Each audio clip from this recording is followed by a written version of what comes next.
If you think back to the 70s, India was just starting its whole digital journey. Fast forward to today, and it's making this absolutely massive leap into what's next.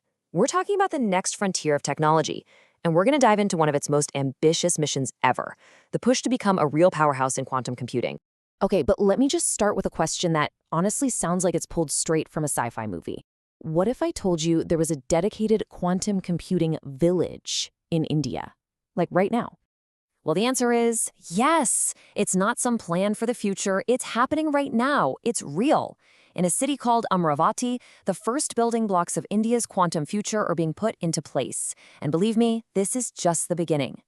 So, how is all this even possible? Well, here's what we're going to cover. First, we'll look at India's first quantum village. Then, we got to ask, what even is quantum computing?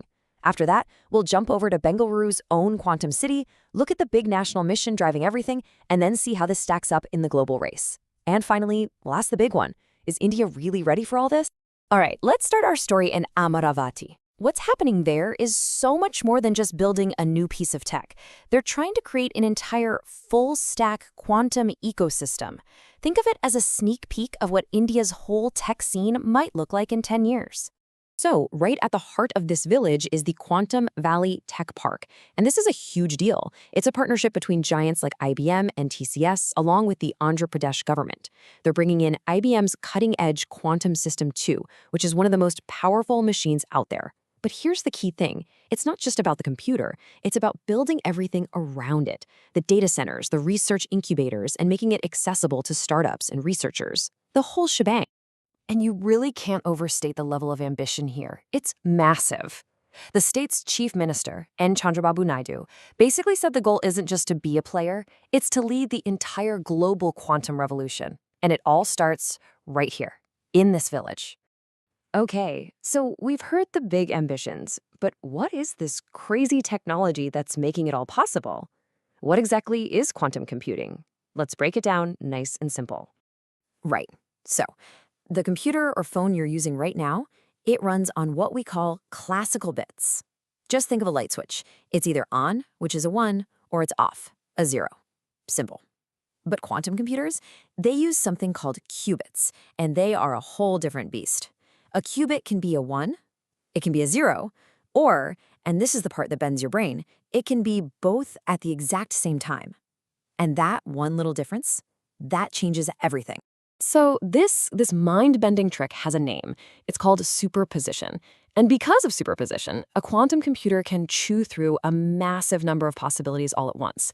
It unlocks a kind of processing power that classical computers they could never even dream of. Okay, here's a great way to think about it. Imagine you have to find one specific book in the biggest library in the world. A classical computer is like a super fast librarian. He's going to check every single shelf, one after the other. He's quick, but it's still going to take forever, right? Maybe years. Now, a quantum computer, that's like a librarian who can somehow read millions of shelves all at the same time. The result? A problem that would take our best supercomputers months or even years could be solved in a matter of hours. And this isn't just for fun. This is the kind of power you need to discover new drugs, build perfect climate models, or completely change how finance works. Now, what's really interesting is that Amaravati isn't some one-off project. It's not happening in a bubble. If you look over at Bangalore, India's startup capital, there's another massive quantum project kicking off. But they're doing things a little differently. And when you put them side by side, you can really see these two different strategies at play. On one hand, you have Amaravati, which is all about creating an ecosystem that people can start using like today. It's very application-focused. Bangalore, though, they're playing the long game. They're focused on building the fundamental infrastructure and the talent pool. And get this, their goal is to develop their own 1,000-qubit processor and build a $20 billion quantum economy. Talk about ambition. So you've got these two huge projects in two different cities. You might be wondering, what's connecting all of this? Well, that's where the National Quantum Mission comes in. It's the big national strategy that's pouring fuel on this fire. And when we say fuel, we mean serious cash. The Indian government has put up about $750 million for this mission. And look at the timeline. It goes all the way to 2031. So this isn't some short-term gamble. No, this is a long-term strategic vision. And the goals of this mission are pretty clear and comprehensive. They want to develop India's very own quantum computers in the 50 to 100 qubit range. They're setting up 4 specialized hubs just for research and development. And they're pumping serious money into deep tech startups. The big picture here, it's about a fundamental shift to move India from being just a user of technology to a nation that actually builds, shapes, and sells it, to become what they call a product nation. But of course, India isn't doing this in a vacuum. There's a reason for all this urgency. It's because there is a fierce global race going on right now. And the stakes, they could not be higher. We're talking about national security, economic dominance, the whole 9 yards. And if you want to understand just how big this race is, all you have to do is follow the money. India's $750 million? That's a serious commitment. But look at the competition. The US is in for over 2.5 times billion dollars. And China? China has poured a staggering $15 billion into its quantum programs. That's the scale we're talking about. And it's not just about who has the deepest pockets. It's about hitting major milestones. We're already seeing competitors achieve something called quantum supremacy. That's a fancy term for when a quantum computer solves a problem that's literally impossible for a normal computer. For instance, China's Zhuzhang machine solved a problem in a few minutes that would take a supercomputer billions of years. Google has hit a similar milestone. So yeah, the pressure to get results is absolutely immense. So that brings us to the core question, right?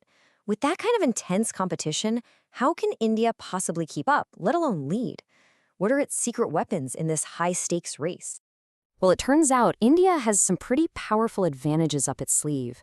For starters, it has the world's largest pool of STEM talent. That's the raw brain power you need for this kind of innovation.